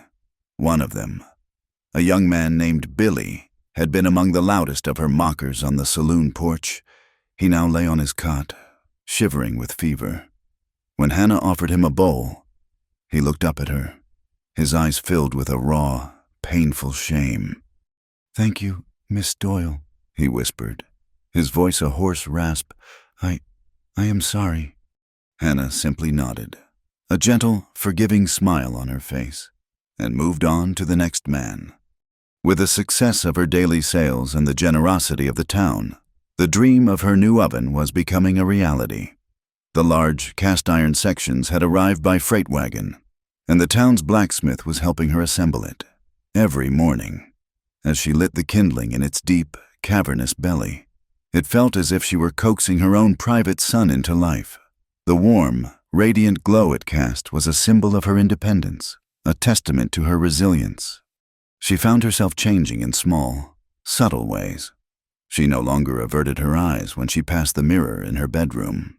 Instead, she would pause, meet her own gaze, and pull her thick, marine, flower-dusted hair into a confident knot at the nape of her neck.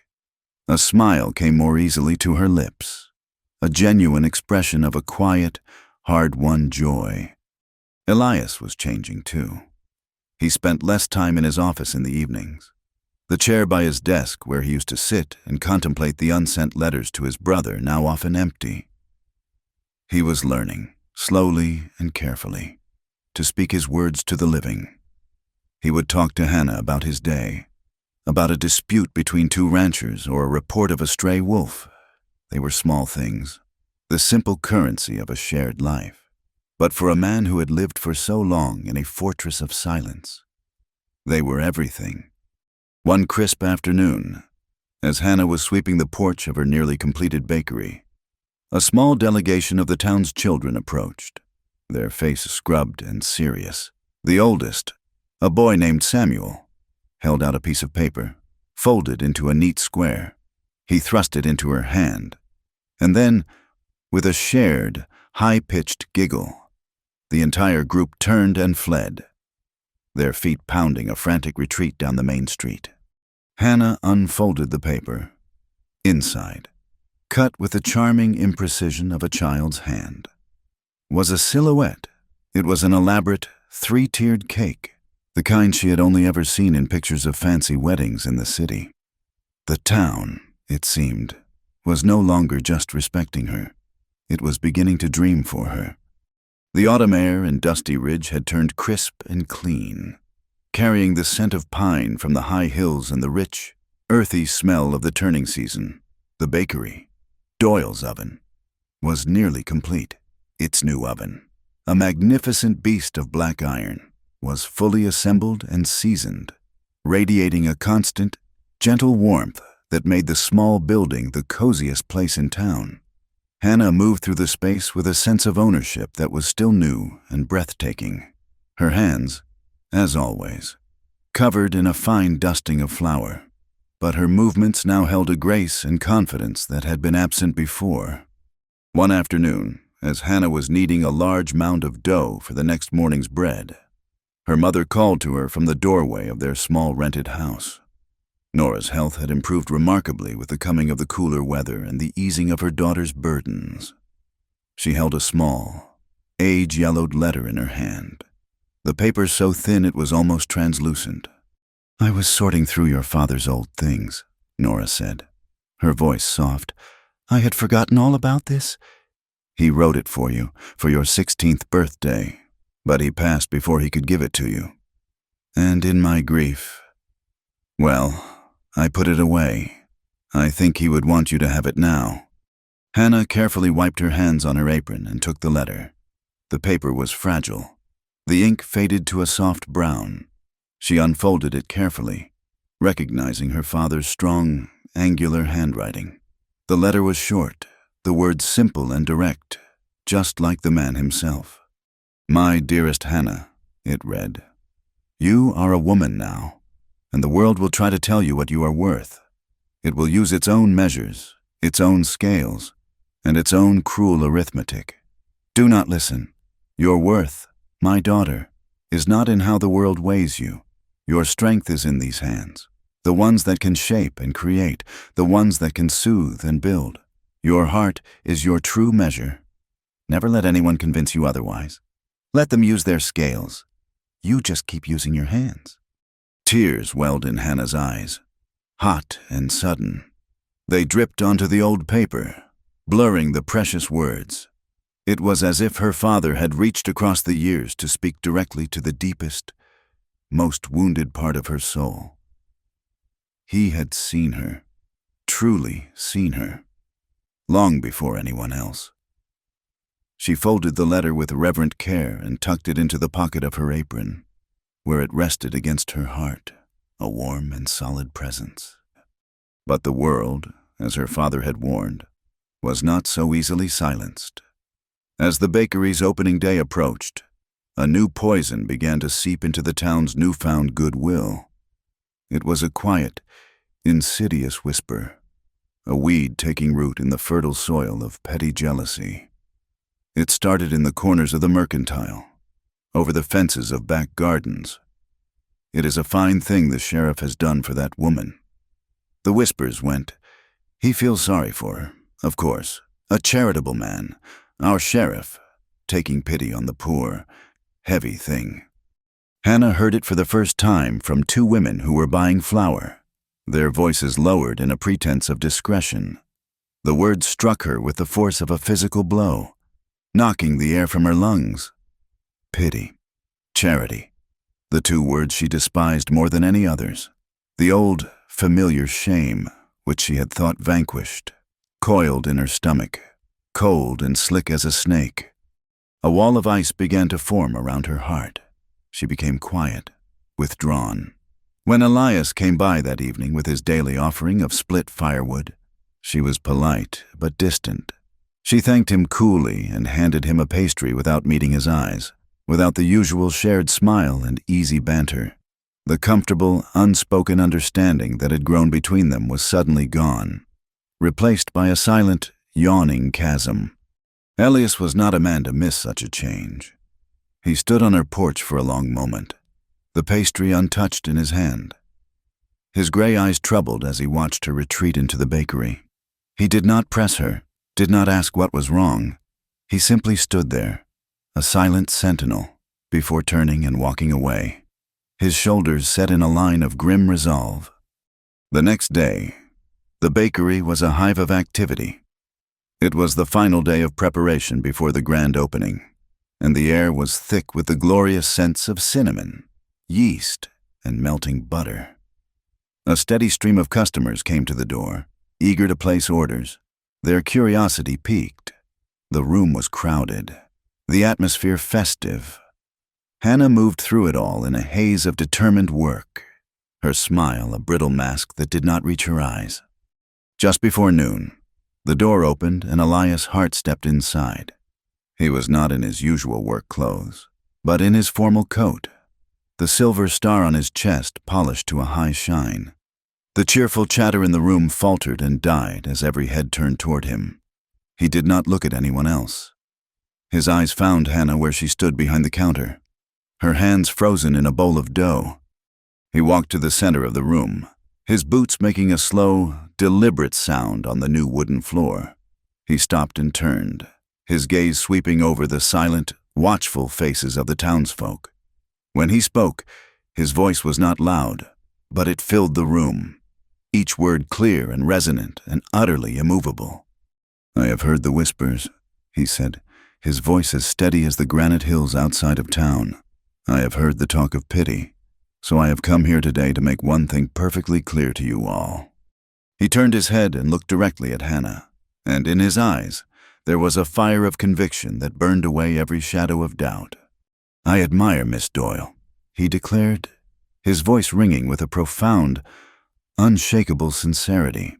"I admire her not because I feel sorry for her, but because I have seen her stand firm in a wind that would have knocked any of us to our knees. I value her for the strength in her hands and the courage in her heart. That is the only measure that has ever mattered.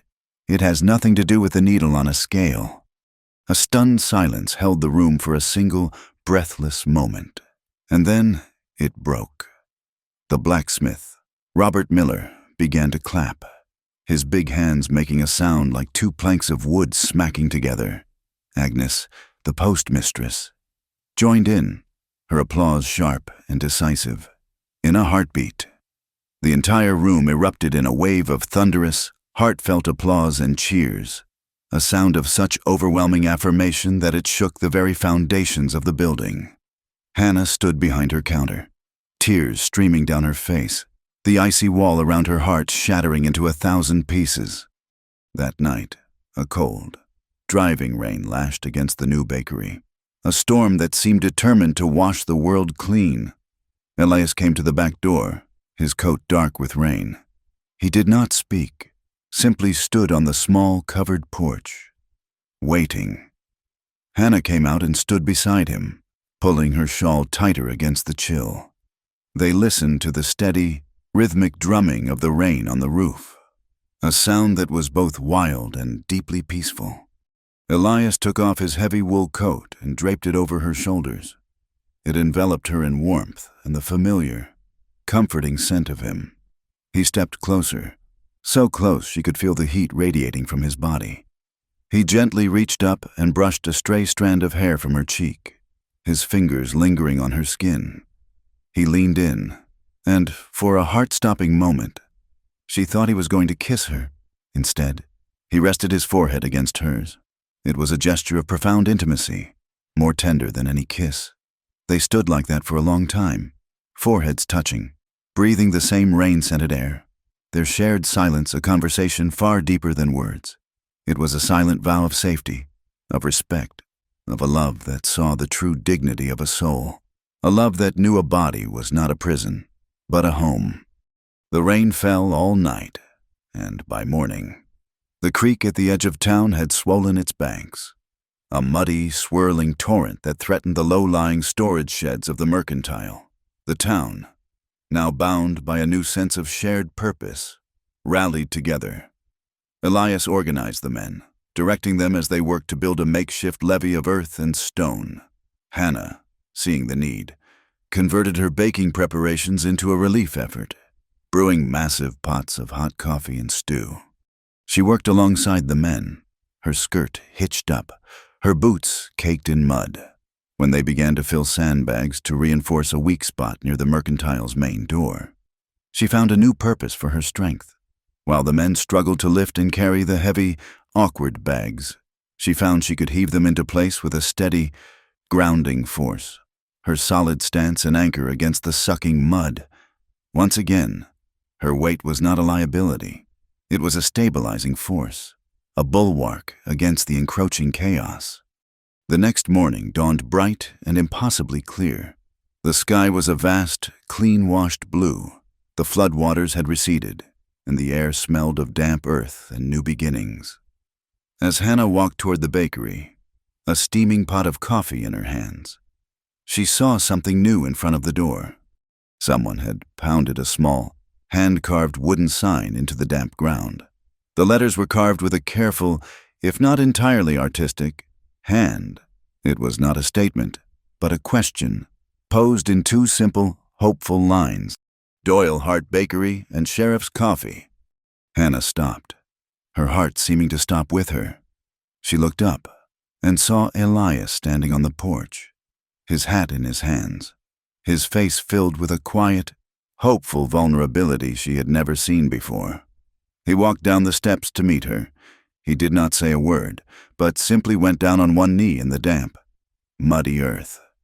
He held out his hand, and in his palm lay a simple, unadorned ring of polished silver, its surface gleaming with the soft, honest luster of metal dug from the very hills that surrounded them. "Hannah," he said, his voice thick with an emotion that roughened its edges. "Will you marry me? I want to stand beside your oven for the rest of my life." The tears that had come so often in sorrow and shame now came in a wave of pure, unadulterated joy. They streamed down her face as she looked from the simple silver ring to the earnest, hopeful face of the man kneeling before her. A laugh bubbled up through the tears, a sound as bright and clear as the morning sun. "Yes," she said, her voice catching on a sob of happiness. "Yes, but you have to learn how to make better coffee." His face broke into a wide, brilliant smile. He slid the ring onto her finger, a perfect, cool circle of silver, and at that moment, as if on cue, the bell in the chapel steeple began to ring, not with the solemn toll of a Sunday service, but with a wild, joyful, unrestrained peal. From the sheriff's office, Milo let out a loud, whooping whistle of celebration. A group of children, who had been watching from a safe distance, let out a cheer and threw handfuls of dried leaves and flower petals into the air like confetti. From the porch of her small house, Nora Doyle watched, her hands clasped to her heart, her face wet with tears of gratitude.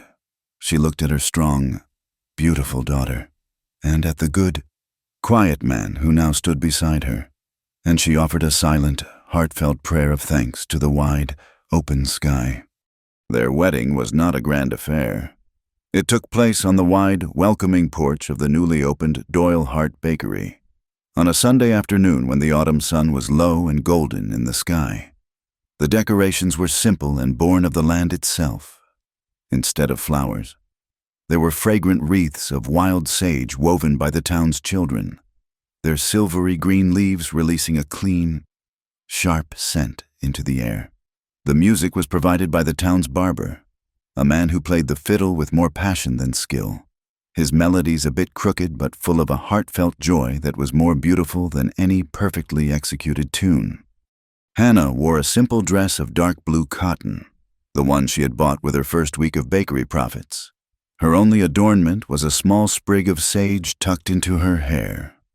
Elias stood beside her, looking solid and steadfast in his best coat, his silver badge polished so brightly it seemed to capture and hold the afternoon light.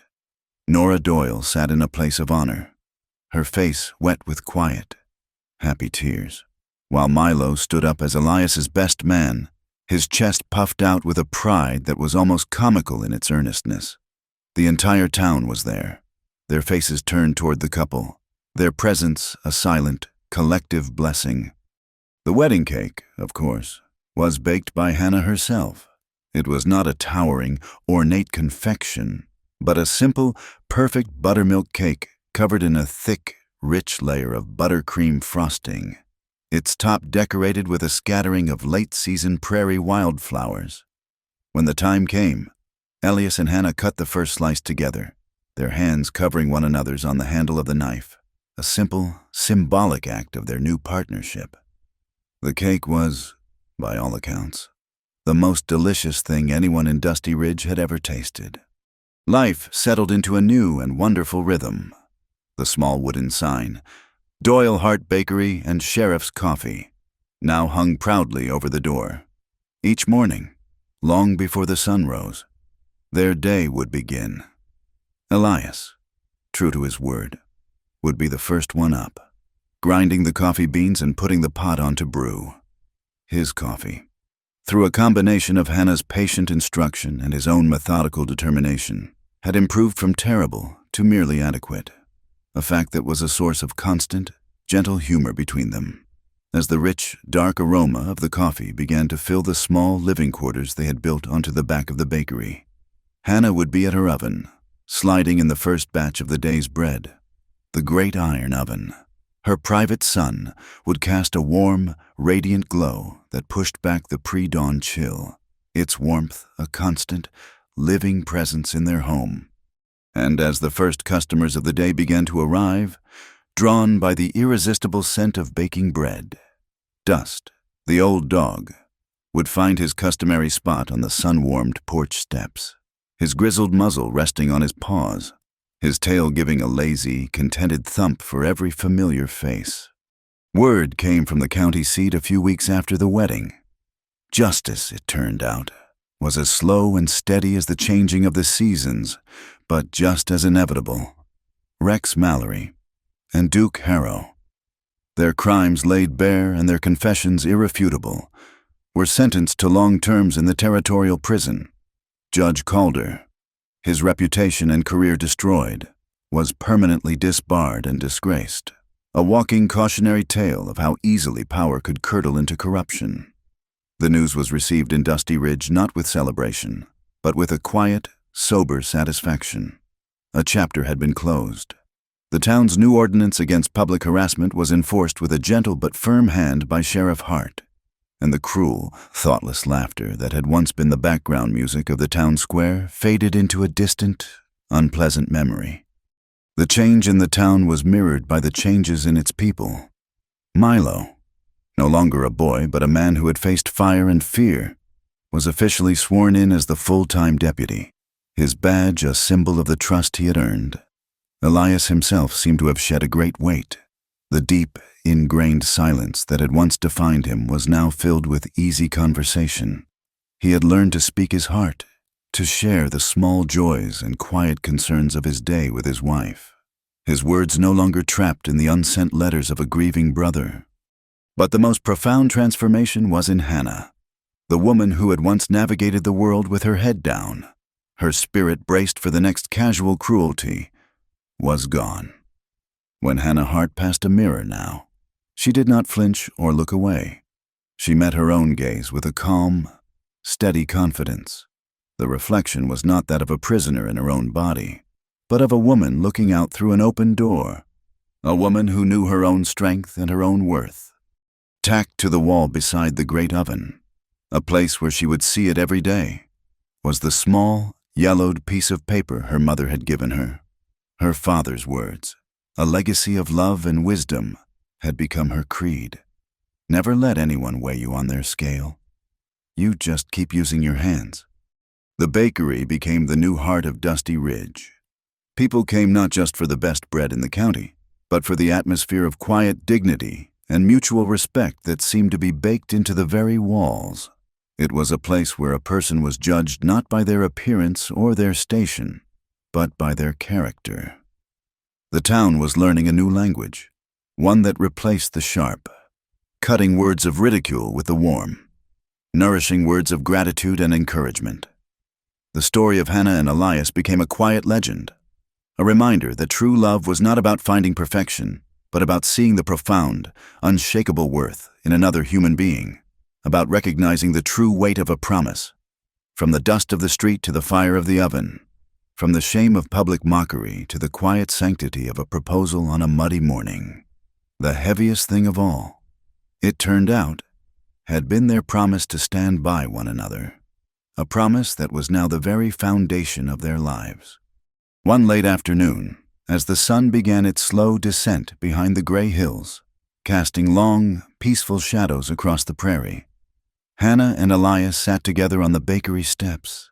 A gentle breeze rustled the dry leaves of the cottonwood trees, carrying the sweet scent of hay and the distant, lonely call of a meadowlark. Hannah leaned her head against Elias's shoulder, a comfortable, familiar gesture. He handed her half of a warm pastry, fresh from the oven, its flaky crust still steaming. They ate in a comfortable silence, watching the sky turn from a brilliant, clean blue to a soft, bruised purple. The last rays of the setting sun caught the silver of the badge on Elias's chest and the simple, polished silver of the ring on Hannah's finger, making them glow with a soft, golden light. The world was quiet, and in that quiet, there was a profound and perfect peace. Thank you for listening to our story tonight. We would love to hear where you are listening from in the comments below to connect with our community. And we invite you to subscribe to our channel Wild West Night, like this video, and press the hype button to help share this story with more listeners.